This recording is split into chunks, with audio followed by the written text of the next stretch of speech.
Hello दोस्तों, स्वागत है आप सभी का स्लीपी क्लासेस में। दोस्तों, बड़ी खबर चल रही है अभी कि नीट का एग्ज़ाम, जेई का एग्ज़ाम को पोस्टपोन करने की बातें की जा रही हैं।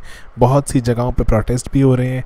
At the same time Twitter etcetera पर भी यहाँ पर सरकार पर दबाव बनाने की कोशिश की जा रही है कि नीट जेई का एग्ज़ाम पोस्टपोन किया जाए। लेकिन बहुत सी ऐसी जो संस्थाएं, ऐसे तर्क भी आ रहे हैं, बहुत से इवन अकेडमिशियंस ने भी चिट्ठी लिखी है प्रधानमंत्री जी को कि एग्ज़ाम पोस्टपोन ना किया जाए, एग्ज़ाम किया जाए। तो दोस्तों, जानते हैं इसका पूरा का पूरा एनालिसिस कि क्यों एग्ज़ाम पोस्टपोन होना चाहिए या नहीं होना चाहिए। अंत में आप ही बताइएगा कि क्या ये एग्ज़ाम होने चाहिए अभी या नहीं। ओके दोस्तों, तो यहाँ सबसे पहले हम ये डिस्कस इसीलिए कर रहे हैं क्योंकि नीट जेई का एग्ज़ाम बिल्कुल सर पर खड़ा है। एक हफ्ते में एग्ज़ाम हो जाएगा और यहाँ पर बहुत से बच्चे पर जो और पेरेंट्स थोड़ा अनसर्टेनिटी के माहौल में जी रहे हैं। इसी कारण से ये चीज़ बहुत ज़्यादा इंपॉर्टेंट हो जाती है।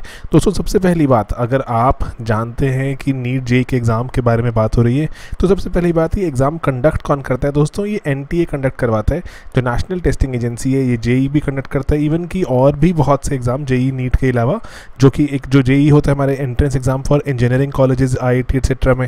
एंड देन जो नीट का एग्ज़ाम है दोस्तों, ये मेडिकल का एंट्रेंस एग्जाम है, अंडर ग्रेजुएट मेडिकल, ठीक है। जो पोस्ट ग्रेजुएट का तो रिस्पेक्टिव कॉलेजेस लेते हैं, तो ये अंडर ग्रेजुएट, ठीक है दोस्तों। एंड देन NET, जो UGC NET का टेस्ट हुआ करता था, वो भी अभी यहाँ पर होना शुरू हो गया, एट्सेट्रा। तो दोस्तों, ये NTA एक बड़ी संस्था 2018 में बनाई गई थी। एंड अगर हम बात करें 2017 में इसकी अप्रूवल दिया गया था कि ऐसा कुछ बनाना चाहिए। 1992 में वैसे इसकी बात शुरू हुई थी, लेकिन करते करते 2010 में इंपॉर्टेंट कदम उठाया गया, जहां पर जो IIT के डायरेक्टर्स का एक कमेटी बनी, जिसने रिकमेंड किया कि एक जॉइंट एग्ज़ाम लेते हैं, पूरे देश के बहुत से जो इंजीनियरिंग कॉलेजेस के डायरेक्टली एडमिशन करेंगे।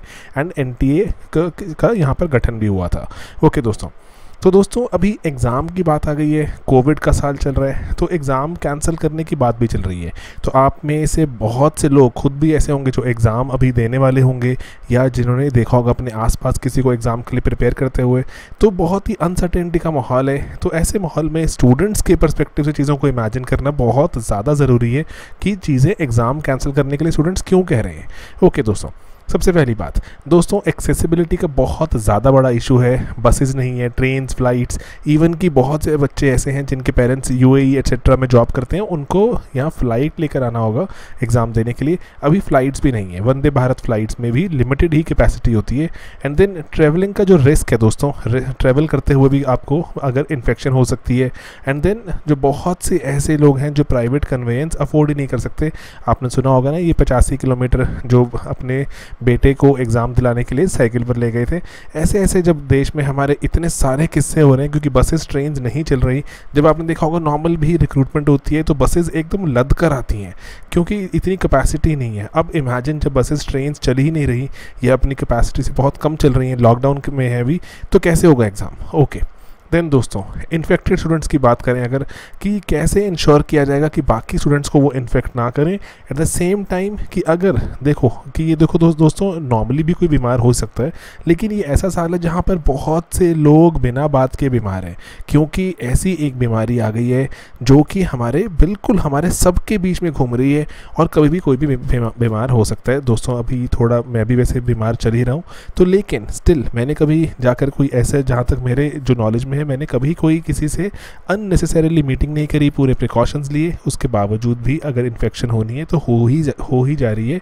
तो इसीलिए बहुत ज़्यादा ज़रूरी है कि ऐसे लोग जो बीमार हो गए, जिनको इन्फेक्शन हो गई, they do not miss out on this very very important exam of their life, ठीक है। तो उनके लिए हम क्या कर रहे हैं दोस्तों, क्योंकि अगेन आई रिपीट, बीमार कभी भी कोई भी हो सकता है, लेकिन ये अनसर्टेन और ये एक अनप्रेसिडेंटेड टाइम्स हैं जहाँ पर बहुत से बच्चे, बहुत से लोग बीमार पड़े हैं, क्योंकि एक ऐसा पेंडेमिक, ऐसी इन्फेक्शन पूरी आबादी को अभी अपने चपेट में लिए हुए है।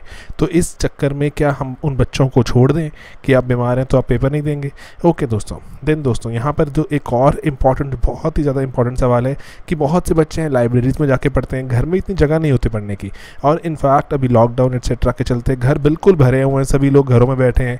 तो उस चक्कर में स्टडी मटेरियल भी नहीं मिल रहा, टीचर्स का एक्सेस भी नहीं है, ठीक है। तो उस चक्कर में जहाँ लाइब्रेरीज वगैरह नहीं जा पाते, तो वहाँ पर बच्चे जो प्रिपरेशन लेवल में सिग्निफिकेंट ड्रॉप महसूस करते हैं, उन बच्चों के साथ क्यों हम ऐसे ज़्यादती करें एग्ज़ाम कंडक्ट करवा के।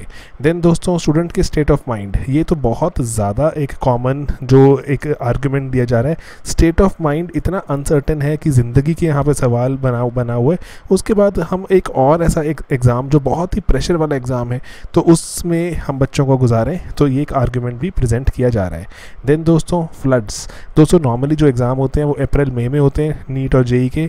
तो अप्रैल मई में हमारे देश में बारिशें नहीं होती, तो लेकिन ये जो वक्त है इस वक्त ये अक्रॉस इंडिया फ्लड्स हैं।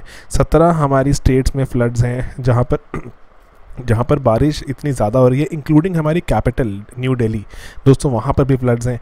तो क्या इस दौरान हमें एग्ज़ाम कंडक्ट करना चाहिए? रिसेंटली बहुत से सेंटर्स की ऐसी तस्वीरें आ रही थी जहाँ पे स्कूल्स की, जो कि स्कूल डूबे हुए हैं, जहाँ पर एग्ज़ाम कंडक्ट होना है अभी एक हफ्ते में। ओके, देन दोस्तों पॉसिबिलिटी भी है कि साल के अंत तक वैक्सीन आ जाए, तो अगर हम पोस्टपोन करें तो वैक्सीन के आने के बाद ही एग्ज़ाम कंडक्ट किया जाए। एंड देन दोस्तों प्रोटोकॉल्स की बात भी है। जो गार्डियंस, दोस्तों जो पेरेंट्स आएंगे बच्चों के साथ, अगर एक बच्चे के साथ अगर एक पेरेंट अगर जो साथ में आए, गार्डियन आए, तो 25 लाख बच्चों के आसपास पेपर देने वाले हैं, तो 25 लाख गार्डियंस। तो दोस्तों इन गार्डियंस के बारे में अगर हम बात करें, सबसे इंपॉर्टेंट बात है दोस्तों, ये जो गार्डियंस ये रहेंगे कहाँ पर? Places to stay. इतनी जगहें हमारे यहाँ पे अभी ओपन ही नहीं है दुनिया में दोस्तों, क्योंकि अभी सेफ्टी कंसर्न्स हैं, तो इसी कारण जो ये प्लेसेस टू स्टे ही अवेलेबल नहीं है, कहाँ रहेंगे। एंड देन दोस्तों इसी का ये जो पूरी की पूरी चीज़ है, जो बाहर जो गार्डियंस रह रहे हैं एट्सेट्रा, तो इसीलिए जो लोग लोकल होंगे, जो शहरों में रहते हैं एंड रिलेटिवली जो अमीर हैं, तो इसीलिए ये जो सिटीज़ वाले लोगों को और रिच लोगों को फेवर करेगा एग्ज़ाम। जो ऑलरेडी हम जैसे हम अगर सोशोलॉजी एट्सेट्रा में भी पढ़ते हैं बहुत बार कि हमारा जो भी दुनिया भर में, नॉट ओनली इंडिया, दुनिया भर का एजुकेशन सिस्टम रिच को फेवर करता है, लेकिन ये और ज़्यादा टिल्ट कर देगा in favour of rich and those who are living in cities. तो इसीलिए ज़रूरी है कि हम अपने उन बच्चों के बारे में भी सोचें जो गाँव में रहते हैं। तो इसी कारण एग्ज़ाम को कैंसिल कर देने की, इस बार थोड़ा सा पोस्टपोन कर देने की टुवर्ड दिसंबर और जनवरी बहुत ज़्यादा ज़रूरत है, ठीक है, ताकि बहुत से बच्चों का भविष्य बर्बाद होने से बच जाए। ओके, लेकिन एट द सेम टाइम दोस्तों यहाँ पर एक और बात भी की जा रही है, वो है अबाउट सेल्फ डिक्लेरेशन फॉर्म। दोस्तों सेल्फ डिक्लेरेशन फॉर्म भी दिया गया है, अभी ही रिसेंटली ही इसको जो आज कल में ही साथ में आना शुरू हुआ है। सेल्फ डिक्लेरेशन फॉर्म में कहा गया है कि बच्चों को खुद ही बताना है कि वो कोविड पॉजिटिव है या नहीं, प्रीवियसली उनको बुखार हुआ था या नहीं हुआ था, एंड देन उसके बाद कि किसी कॉन्टैक्ट में आए थे ऐसे इंसान के जिसको कोविड था।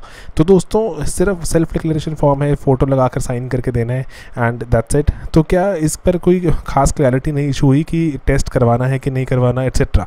तो बहुत सारे टेस्ट करवाने के लिए लेकर अलग से खर्चा करना पड़ेगा, टाइम जाएगा, तो एग्ज़ाम के जस्ट पहले ऐसा करना, तो ये अनसर्टेन सा माहौल और बढ़ जाता है। तो इसीलिए ज़रूरी है कि पहले से ही अगर क्लैरिटी दी जाए तो, और जो ऑलरेडी जो एग्ज़ाम्स हमारे देश में बहुत मुश्किल होते हैं, अनसर्टेन होते हैं, कॉम्पिटिशन बहुत इंटेंस रहता है, तो ये और मुश्किल बना देते हैं ये सब चीज़ें। तो इसी कारण इस बार बहुत सॉलिड एक मुहिम है, इवन की बहुत से जो famous actors actresses, celebrities, even की बहुत सारी फेमस पर्सनालिटीज़, जो इन सभी ने भी जो फेवर में आ गए हैं कि इस एग्ज़ाम को पोस्टपोन किया जाए।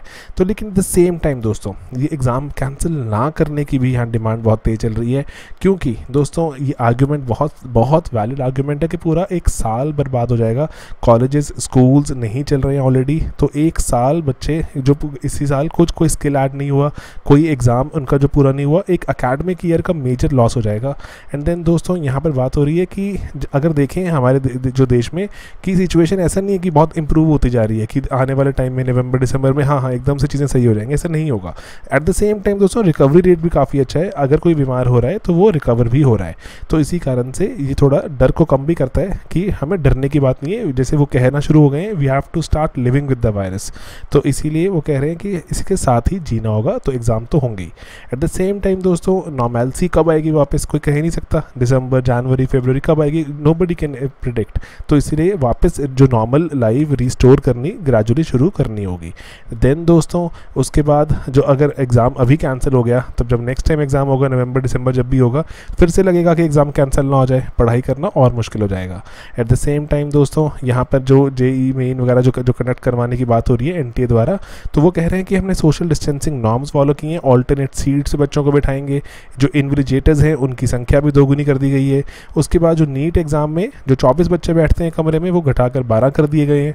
एंड दोस्तों हर जो बच्चा या फिर कोई इन्विजिलेटर आएगा उसकी थर्मल स्क्रीनिंग की जाएगी ताकि इंश्योर किया जा सके किसी को कोई इन्फेक्शन या कोई कोरोना या कोविड नहीं है। लेकिन यहाँ पर एक और बात भी कही गई है कि अगर किसी को कोरोना या कोविड है, वो एग्ज़ाम देने पहुँच जाते हैं तो उनको सेपरेट रूम्स अवेलेबल कराए गए हैं, वहाँ पर बैठकर वो अपना एग्ज़ाम दे सकते हैं। एंड देन दोस्तों स्टूडेंट्स को कहा गया है कि फेस मास्क और ग्लव्स पहनकर ही एग्ज़ाम देंगे। तो दोस्तों ये बात यहाँ पर वो भी है कि इससे एफिशिएंसी एटसेट्रा का बहुत मेजर लॉस हो जाता है कि अगर आप जो ग्लव्स एटसेट्रा या फिर जो फेस मास्क पहन के एग्ज़ाम करते हैं तो, लेकिन ये अक्रॉस सभी बच्चों पर ही वैलिड है, तो इसलिए रिलेटिव एग्ज़ाम है, रिलेटिव कॉम्पिटिशन पर कोई खास असर नहीं पड़ेगा। ठीक है दोस्तों, तो ये कुछ रीजंस हैं कि होना चाहिए कैंसिल या नहीं होना चाहिए। तो इसलिए क्या कर सकते हैं, जैसे कर्नाटक में बहुत से एग्ज़ाम CET कंडक्ट हुआ अभी बहुत बड़े लेवल पर, एंड वहाँ पर इसीलिए ज़रूरी है कि सोशल डिस्टेंसिंग के नॉर्म्स फॉलो करते हुए यहाँ पर बात यह है कि जो प्रिकॉशंस प्रिकॉशंस बहुत स्ट्रिक्टली लिए जाएं, ताकि अगर कोई इन्फेक्शन हो या फिर अगर कोई इन्फेक्टेड स्टूडेंट वहाँ पे आ जाता है जो कि एसिम्प्टोमेटिक है तो वो बाकियों को इन्फेक्ट ना करे, इनफैक्ट इन्विजिलेटर्स को इन्फेक्ट ना करे। तो ये बात ज़रूरी है क्योंकि इन्विजिलेटर्स घूम भी रहे होंगे बच्चों के बीच में, तो इस कारण से जो चिंता बढ़ सकती है।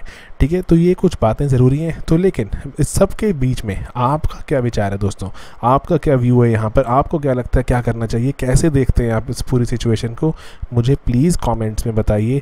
ज़रूरी है जानना, क्योंकि हर एक स्टूडेंट ज़रूरी होता है। और हम जो सभी स्टूडेंट थे पहले, अभी स्टूडेंट से बढ़ते बढ़ते जैसे आगे अभी जो टीचर बन गए, तो इसीलिए स्टूडेंट्स के पर्सपेक्टिव से चीज़ों को समझते हुए तो हमें तो लगता है कि एग्ज़ाम कंडक्ट करना बहुत ही ज़्यादा एक रिस्की एक गेम है इस पर्टिकुलर टाइम पर, जो फ्लड्स एटसेट्रा के चलते भी एट द सेम टाइम। लेकिन सरकार कह रही है अगर कि वो पूरे के पूरे उसने बंदोबस्त किए हैं, तो आपको क्या लगता है कि एग्ज़ाम होना चाहिए या नहीं, प्लीज़ कमेंट्स में बताइए, ज़रूरी है जानना।